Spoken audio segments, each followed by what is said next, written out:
football game. I'm at the grocery store. What? I'm at the combination football game and grocery store. Wait, you're at the football game What? and the grocery store? I'm at the combination football game and grocery store. Groceries through Instacart, delivered to my door. I don't have to choose between football and the grocery store.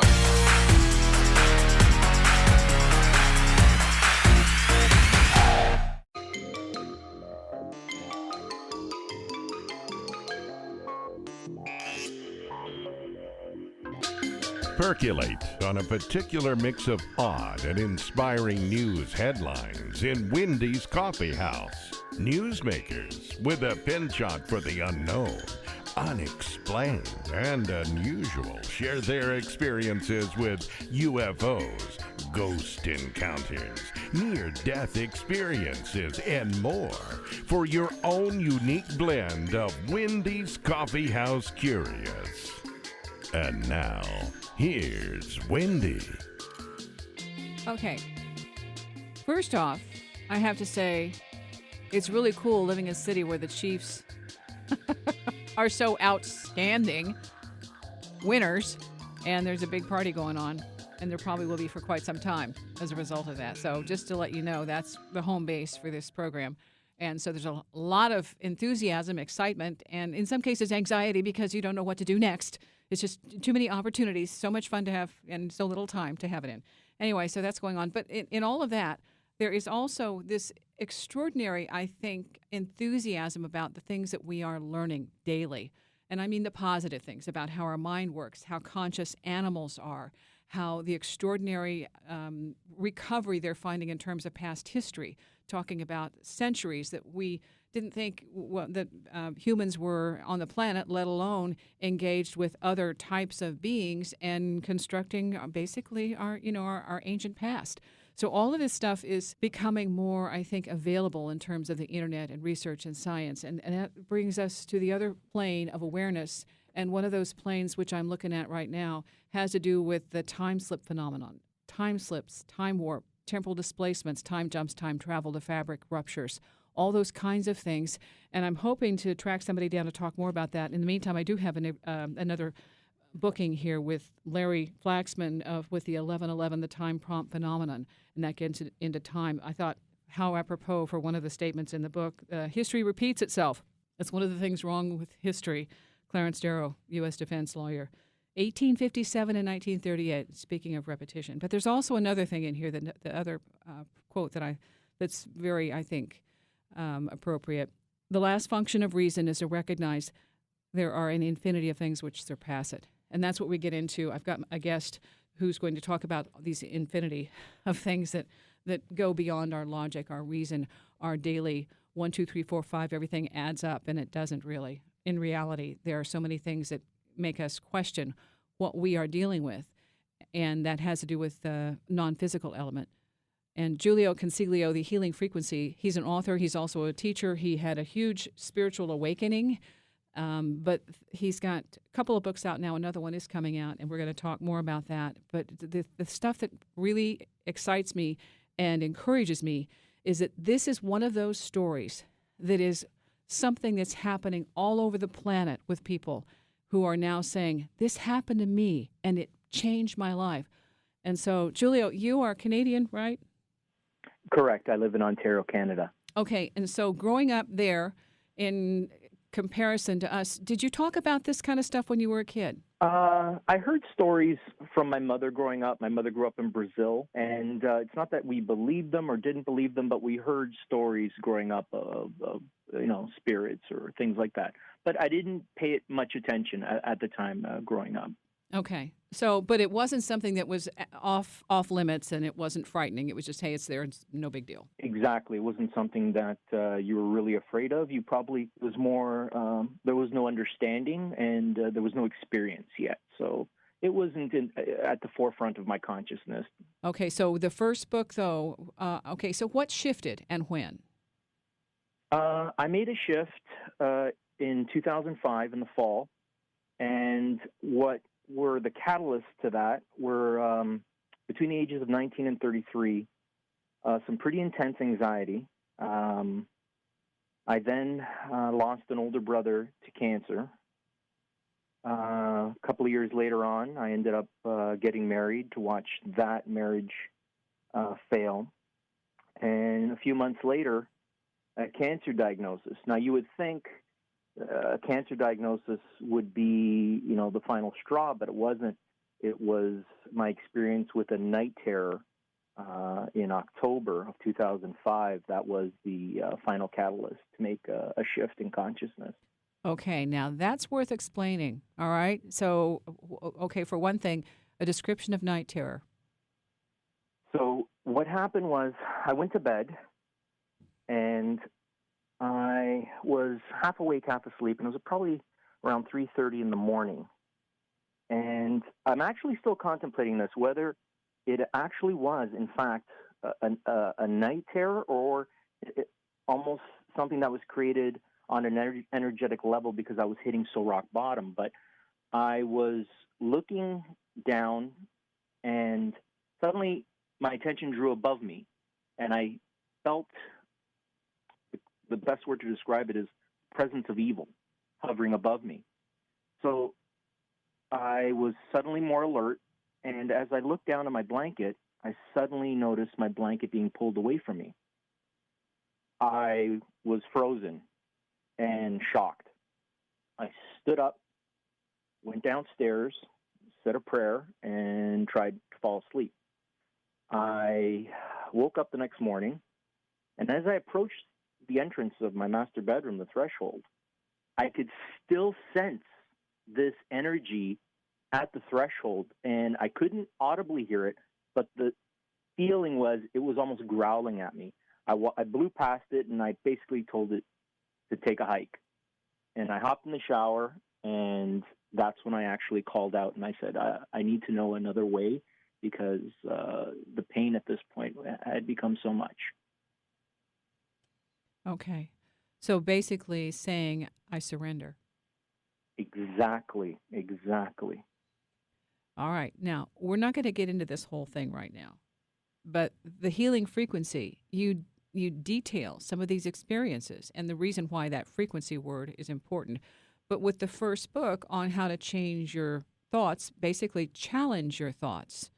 And that is saying, everything you're doing is important. So we'll revisit this in terms of your response and why that was so important, because that's one of the first things in a spiritually transformative experience, that all of a sudden there's this awareness of a greater power, something beyond you that can help you, whether it's a spirit guide, whether it's an angel, whatever that is. When you're facing something, as you said, evil or challenging or negative, something that doesn't mesh with our reality, most of the time we're taught here, well, ignore it. It's just your imagination. It'll go away. You're making things up.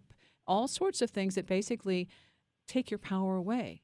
When what you were doing was saying, I need help, and bringing forth the power to say, I surrender. This is bigger than me, and I need help. I want to get into that. So first, you're teaching, you're writing.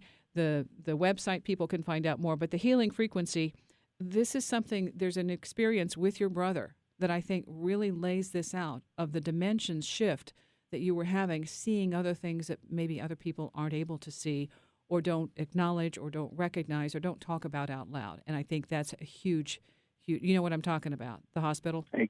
Exactly. Okay. Yes. Yeah. Do you want me to get into that? Let's do that. Let's take a break and come back and get into that, because that really sets the stage for the kind of awakening, the kind of awareness that you bring to the equation. It's not fiction. It isn't imagination.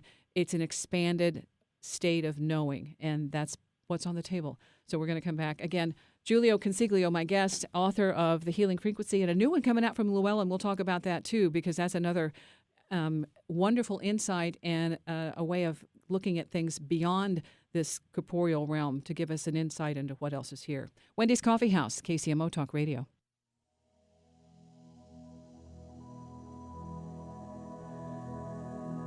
Wendy's Coffee House, KCMO Talk Radio. Some of the things that we experience, we don't have language for. And we might not be in an environment that would be supportive when we tell them something that's that breaks with our reality, that's so out there. and we might withhold it. Well, I'm so glad right now more people are talking about their experiences, writing about their experiences, sharing this other stuff that happens, that it doesn't help us to deny it or to shun it or ostracize people who have these experiences. The best thing we can do is learn and say, hey, this is part of our reality, and more of it's happening, so it helps to have a game plan or at least some kind of indication that you aren't alone. And with Jiulio's experience, this is a wonderful, I think, outline of what happens when you have a spiritually transformative event. And it happens to everybody. You don't have to be perfect. You don't have to be, some on some mountain having an epiphany. It's real life every day. And so I wanted to come back to the experience he had with his brother. We'll get into more of this as we go, but it's in the healing frequency. So it's one way of giving you an idea of how his frame of reference expanded. So this is, again, is this when you have cancer at this point? So the experience with my brother in the hospital, he was actually passing with cancer. Okay. He was sick with cancer at the Okay. time. So this was 1996. I was about 24 years old, and I had finished work, and like every day after work, I'd go visit him at the hospital. And I worked late that night, probably till about 7:30 or 8 p.m., and family was already there visiting with him. So I got off the elevator, and I turned to right, like I always did, and just before his door, which was pretty much straight ahead, to the right of me, I'd have to pass a very long hallway. So as I walked by and I glanced down the hallway, at the end, there was, all of a sudden, a beautiful chapel. Now, that chapel was always a greeting room. So I got off, looked at it, and I saw what appeared to be Mary and roses along the wall. So all I thought to myself was, that's beautiful. They turned the greeting room into a chapel. So I walked into my brother's room, and my sister, Jerry, was there. And I said, that's amazing. I said, they changed the greeting room into a chapel. He said, what are you talking about? He came back out of the room, looked down the hallway, and it was a greeting room. Mm. So, and that was about 2 weeks before he had passed. Mm-hmm. And the funny thing was, in my sister talking to his wife, this was probably a week later, as she was feeding him, because he couldn't feed himself anymore, she noticed his eye suddenly glanced to the corner, one of the corners of the room. And as she turned around, and as far as I know, my impression was she wasn't a very spiritual or maybe even religious person, but when she turned around, she saw a vision of Mary in the corner of the room. Mm-hmm. And about a week or so later, my brother passed. See, that's a validation for what you saw, but it's also validation for her that you had that encounter. And so the two of you have this unique experience, which says our reality is so amazing that these things can happen, and that you two got to share a unique, I think, insight into a transition. It was, I almost felt it was a reassurance that he was going to be okay. And I actually have another little story. My brother was a correctional officer, and in talking with one of his friends, I think it was just after the funeral, and I started, explaining what I actually saw a couple weeks before he had passed. He had a relative experience something similar a week or two prior to passing. So it was, for myself, it was a very comforting and reassuring. But again, at that time, I didn't make a very big deal about it. It was a temporary experience, but it's not something, because my awareness wasn't that expanded yet. I just sort of, it's not something that I sort of focused on. I experienced it. That was beautiful. Yeah. But it wasn't something that I spoke too much about. I want to go back into now the experience, because when you talk about the shift, this is so everybody experiences something different. And so, the only way we can say, okay, I had a shift, I had a transcendent experience, I had an epiphany, it was an illumination. But each person, it's a different kind of, I think, expansion. So what happened? So what had happened was this was now after the experience with the night terror, and I had already experienced those other, I'll call them catalysts. And I was at work, and I had a patient canceled. So like I would do a lot of times, I would jump in my Volvo and I would drive off and just sort of relax and rest in between patients. So as I sat maybe 2 blocks from my work, I had been reading a book. I believe it was Dr. Daniel Amen. And one of the sentences in there were something like, when you allow negative thoughts to go unchallenged. So it hadn't struck me yet. So as I sat there, I suddenly contemplated on that thought again. And in a moment, a voice as audible as anything came up through my chest and said, challenge your thoughts. In that instant, what I understand now is the brow chakra completely began to activate. So there was tremendous vibration happening in my forehead. And as I turned my head as this was going on, I suddenly and profoundly experienced what I will call clarity in an instant. And it was an instant download of understanding. This went on. Now, this is the crazy thing. I had to go back to work. I still had 2 patients.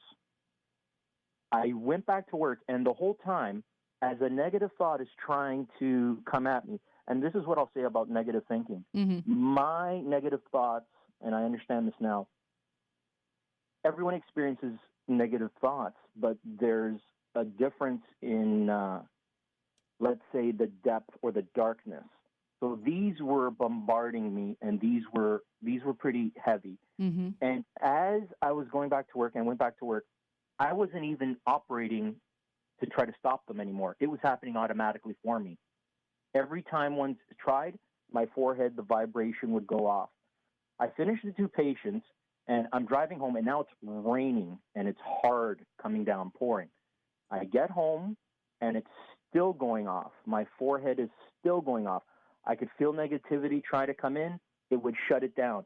I lied down on my couch, and I called out and just said, let me die.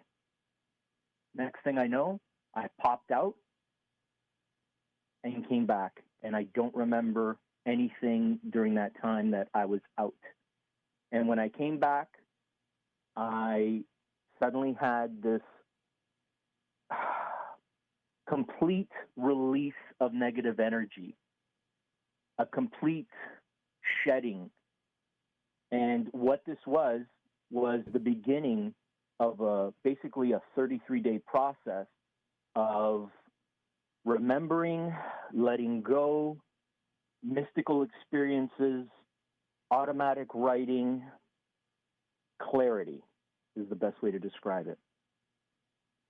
See, there's a in the book, there's a portion here with Isaiah. Remember not the events of the past, the things of long ago, consider not. See, I am doing something new. Now it springs forth. Do you not perceive it? I love the fact that that kind of explains that clarity thing of where the focus is. Absolutely. If as human beings, we've been conditioned to dwell on the past and project into the future, well, know that is the ego doing that for us. And I'll say this, there's nothing wrong with ego. It's when it's dictating your behavior and your emotions for you, and it's in control rather than you being in control, that's when problems arise in our life. I want to come back and talk about, you live near a cemetery, And there are people who live in haunted houses, haunted spaces, and the experience you had was basically what somebody would call a psychic attack. And you address that in terms of having a very strong release. And I want you to share the reaction you had so other people, when they get an idea, if something like this happens, that there is a way for you to get away. You don't have to put up with it. Instead of being a victim and being afraid, there's another way you can come into your own power. My guest is Jiulio Consiglio, author, spiritual teacher. There's another book coming out. We're going to get into that in the next break. But this one is The Healing Frequency. Transform your life through the wisdom, power, and clarity of inner stillness. It's that monkey mind that keeps going on and on and on. Just give it a break. Here, go have a caffeine. Oh, I mean, no, not a caffeine. A decaf. That's the monkey mind. It just ran afoul. Wendy's Coffee House, KCMO Talk Radio. Wendy's Coffee House, KCMO Talk Radio. My guest, Jiulio Consiglio, and this is something, we're getting into all these experiences that he had, but back when he was younger, he wasn't a stranger to these kinds of unexplainable, paranormal, Fortean encounters. And this is one that I thought, or I think, will help if you've ever lived in a space where you didn't feel comfortable and you thought maybe it was your imagination, but the feeling didn't go away. And this is what happens when it intensifies and when you're asleep, because you're kind of in a vulnerable state. And what happens when you have an encounter? So if you could spell this one out, because I think your reaction really is important. So my first, I'll say, paranormal experience that I was actually aware of was around the age of 16. My brother was a correctional officer, and this one particular morning, I mean, he always made a little bit of noise, so it would wake me up, and I sort of just lied there, and I saw him leave for work. Within minutes of him going to work, my attention was drawn to the foot of my bed, and I saw what appeared to be a black shadow, female-sized silhouette at the edge of my bed. And I just sort of sat there somewhat frozen, and then immediately, telepathically, it said, "I'm going to get you." The instant it said that, I suddenly felt an attack around my neck, and I was being choked. And I'm trying to utter my sister's name, who was in the room next to me, and I must have called it out 5 or 6 times. But each time, I was fighting back and getting stronger. Suddenly, I screamed out her name, Carol. She came running into the room, and it vanished. And the interesting thing there is I don't even remember going to my parents or saying, you know, this happened or what, but it was something that happened, and I never dwelled on it again. Nothing had ever happened in that building before or after, and my dad had actually built that building in 1978. We had a hardware store on the main level, and we lived above. So that was my first experience with the paranormal, and it was an attack. See, that's where I think, you know, when you were able in your mind to call for help, and at that point it was your sister, that you had enough energy and drive and wherewithal to say, no. And whatever you could do at that moment to break that connection was to get the sister in there, and that brought a different energy to it. But sometimes when people are in that, and it's a state, the state of being paralyzed, it's very frightening. And it isn't always because there's another entity. It's because you're in between being in body and out of body, having an experience. But when those entities are part of it, then it's intimidating. And that, for you, saying, well, I got through that, no big deal. So then you have other experiences that bring into the equation shadow people and other entities. You saw a female silhouette. I've talked with somebody who has had extreme poltergeist activity, and one of the things he experiences is seeing a female and hearing a female voice, and he's like, he doesn't really want to get rid of it because it's his proof to other people that this is real. In the meantime, it makes relationships difficult. You understand that? Absolutely. If you're looking for it, you're basically manifesting these experiences. So if you're in that vibration that you want to, attract these experiences and have them, you will by all means open doors to that. That's the power of intention we all have. With myself, it was never anything I was looking for. These were I'll call them isolated incidents or episodes where I would have them and be like, okay, especially after my shift, I knew anything was possible, but seeing it or experiencing or hearing something, that's a totally different thing. So my take on that is, if you're looking for these things, a word of caution, because you're dealing with energies that can be at times quite powerful. What I wanted to get back into the healing frequency and the power of your thoughts, and this has to do with dealing with illness, with dis-ease, with whatever you have been attached to by medical science or by your own thinking of, I've got this, because some people, especially when you're the doctor phase of, I've got every single thing we're studying.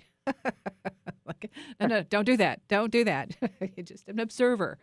You can address that, because that's what you do in terms of dealing with the fear and with being exposed to a constant bombardment of statistics daily. And how do we get around that? The way to get around that is, to be clear, you have to literally tune out the world, because you're either following your own inner compass or you're following that of the global unconsciousness. The thing about, for example, statistics is, what you have to realize is the statistics that are being collected are from people with varying beliefs. You're now following something that is a personal experience for a whole bunch of people and falling into that.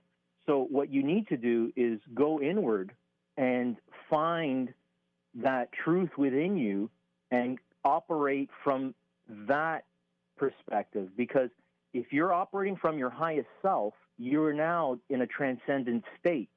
So doing so, you are operating actually at a higher frequency. You're not operating through egoic consciousness. You're now operating from clarity and from a very, very high, words are limiting, but you're operating in the quantum field, in essence. You talk about learning from your cancer experience. How did that help you? What cancer taught me is, and I talk about this in the book, is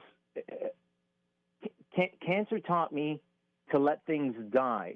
Now, when you look at cancer, and again, I'm no medical doctor, but when you look at cancer, these are cells that are not stopping to grow. So there's no normal cell function. So normally cells will die, and then they are built up again. So what happens is, with cancer, the cells don't stop. There's no normal communication between the cells. And what cancer taught me on a spiritual level is, when you live in the moment and when you allow your past to die and when you allow moments to die, every cell is listening to you. And when you are operating through the now, so you realize the reality of the now, and you realize the past and future are constructs, and you now are operating at a higher frequency, because the past tends to come with sadness, regret, feelings of depression. The future comes with fear, anxiety. So that is the monkey mind. And the way to go beyond it is to start living in the moment. When you do that, your vibrational frequency increases. And when you realize that you can actually quiet the mind, now a greater awareness is operating through you, because you're allowing it to happen. What you're also doing is not making a judgment of this is good or bad. This just is. And in the moment, I am healed, or I am present.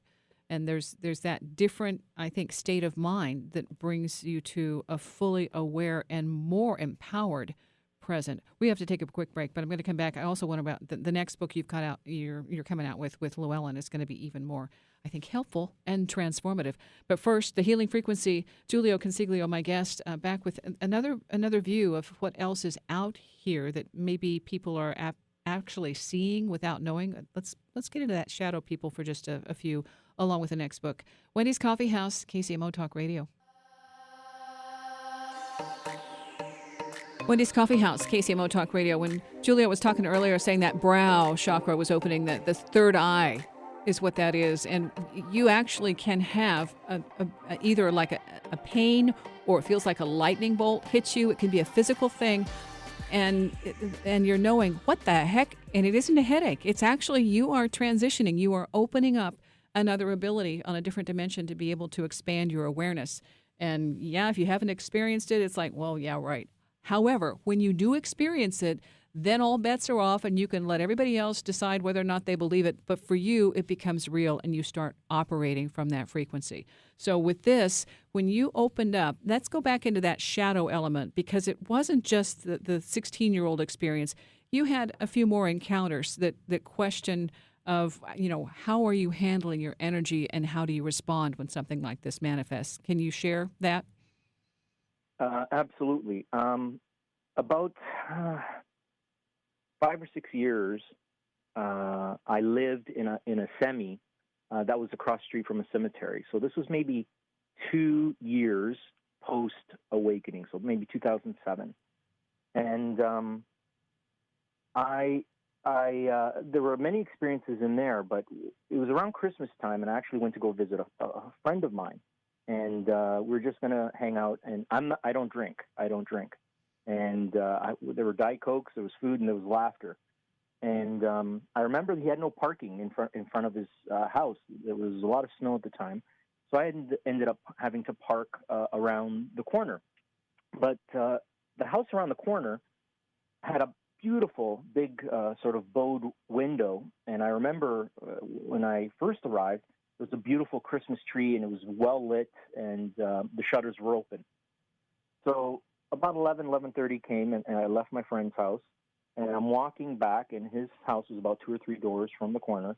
And as I'm approaching the corner, I look at the Christmas tree, but what drew my attention was a 5.5 or 6 foot shadow figure looking into the window. And the instant it noticed that I could see it, it evaporated right in front of me. And it was one of those things where the paranormal now almost, you could use the word is normal, but you realize there are other things than what you can see in front of you that's in this third dimension. And when you're operating from a higher frequency or an activated chakra, you experience, it's hyper awareness. So you're aware of your surroundings. And I saw it, and I made nothing much of it, but that was one of the experiences. There was no fear within me. It was just because I'm operating at that frequency, I know it really can't do anything in terms of my energy. And sometimes in those kinds of instances, when they are aware of you and they know you see them, it's like, okay, game off. No fun here. Exactly. And that, because they draw energy from those in their environment. And so this is one of those things where, for the uninitiated, if you are argumentative, if you are bombastic, if you are belligerent, if you have all that animosity, that's fuel for these kinds of entities. And that's all it is. It isn't personal. It's for that element, entertainment. And so it really speaks to our thoughts. And the more you have those kinds of thoughts, the more attractive you are to that kind of, I guess, I don't know if we call it a being, an entity, awareness, whatever it is, consciousness, that kind of thing is real. And it isn't necessarily all of our negative words we could come up with. It's just energy, and you don't have to respond and engage it. If you just acknowledge, yeah, I see you. And it knew the minute it was spotted that, well, okay, let's go somewhere else and play. That's how I've dealt with it. Exactly. I think the moment you're reacting and you are literally opening yourself up, fear will attract more fear. If you're operating from a higher frequency, there's nothing for them to feed off of because you're operating from unconditional love. That to them does not, it's a totally, there are no, on the highest level, there's really no opposites, but they cannot withstand that power in consciousness. It's like an all-consuming fire that they have no effect of. Yeah.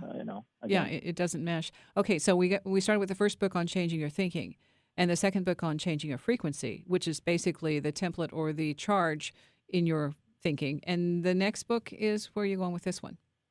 So with this next one is psychic abilities development through an activated sixth chakra. So with this, I delve into how you can tune into higher frequencies and clarity. And when you do, you are able to read energy just as you read a book. And experiences like clairvoyance, clairaudience, simple knowing, these become second nature. So these abilities, telepathy, they're not imaginations, because there have been more than one time when I've experienced these psychic events, and they've either helped me profoundly or given me answers when I really, really wanted them or desired them. The Mary figure, have you ever seen that one again? I haven't, but what I've experienced since then is I know that we have guides, and I know what comes to me, and the experiences I've had is it's a female energy, and what I receive from that is it's Mother Mary, and what wisdom and intuition tells me is she's available to everyone. The question is, are you open to that? Are you paying attention to that guidance and inner wisdom? Mm-hmm. To me, that's a calming influence. It's compassion. It's that gentle and acceptance, unconditional love. That's what she represents. Absolutely. But what I'll also say is when it's necessary, when you need to become aware of a situation, for example, or something that's ahead of you, I have experienced that female energy, but it was more attention getting. So the energy was around me. It was in one sense it's soft, but it was getting my attention and informed me of what was ahead. Well, you mean as in a warning, or hey, pay attention here? Exactly, as in a warning. Mm-hmm. Exactly. And I can give an example if you like. I got 2 minutes, so it's got to be quick. Sure. I actually was in a very serious car accident a couple of years ago, and I knew that, and I was suffering from migraines for a while, and I knew I was being followed from time to time. So I just had my treatment finished in my room with my physiotherapist, and as I walked out to go to the back to the gym, I suddenly was bombarded with female energy warning me, trouble ahead, trouble ahead. I get back there, and it was actually an investigator waiting in the back, pretending he was getting treatment, starting to ask me several questions. And I had a migraine that would knock out an elephant, and it was lasting for quite some time. And he started with the questions, and I knew from the moment I got there and saw him, I already knew what the situation was. I read the energy, and I approached it with that knowing. Uh-huh. Okay, so basically got your back. We got to go. We got to go. Absolutely. For people who want to get in contact with you, Jiulio Consiglio website.com, right? That's just... Yeah, Jiulio Consiglio website.com. I'm also on Twitter and on Facebook. Okay. So we'll check back in, because the next book's going to even be more fun, and we've only hit the tip of the iceberg with all the stuff that goes on. And the fact that this is everybody's potential. We are more than just this body, this physical, logical reality. And that's what we're getting to experience. Jiulio, thank you. Wendy, thank you so much. And thank you for listening. Wendy's Coffee House, I'll put some links on the blog so you can catch up. But gosh, I don't know where to start, just because this is going to be a fantastically busy year with a lot of these kinds of experiences being talked about, introduced, shared. We are going places we've never been before. And that's the whole point of the awakening, is saying, what next? What can I learn? How can I share? How can I evolve? And the fear is part of it. What you fear, you manifest. So get real, get ready, awaken, enlighten, Keep it positive. See ya.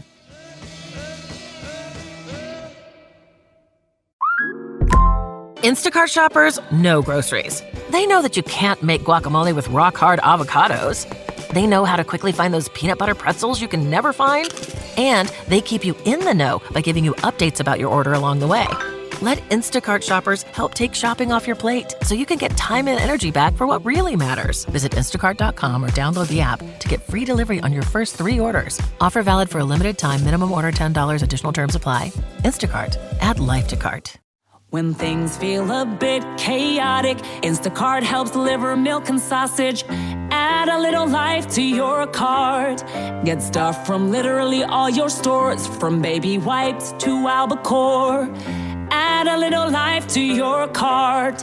Instacart helps get your groceries. Your first 3 deliveries are free. Download Instacart. Add life to cart. Terms apply.